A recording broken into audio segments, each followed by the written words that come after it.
तुकाराम महाराज म्हणतात की एखाद्या व्यक्तीला चांगल्या गोष्टी ऐकण्याचा कंटाळा असतो आणि म्हणून त्या एकट्या व्यक्तीसाठी आपण उपदेश करायचं थांबवायचं का? नाही थांबवायचं, उपदेश करायचंच असं ते सांगतात. रुचे सकळा मिष्टान्न रोग्या विखाचा समान, तरी का तया एकासाठी काम अवघे करणे खोटी. दर्पण नावडे एका ठाव नाही ज्याच्या नाका, तुका म्हणे खळा उपदेशाचा कंटाळा.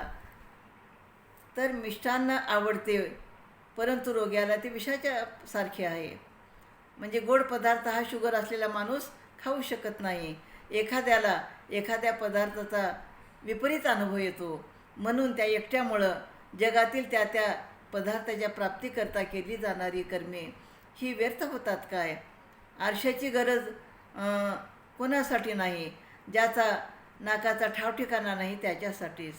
तुकाराम महाराज म्हणतात की चांगला उपदेश हा वाईट व्यक्तींना ऐकण्यासाठी कंटाळवाणा वाटतो, परंतु त्याच्या एकट्यासाठी भल्या व्यक्तींना चांगले उपदेश करण्याचे सोडून तर देता येणार नाही.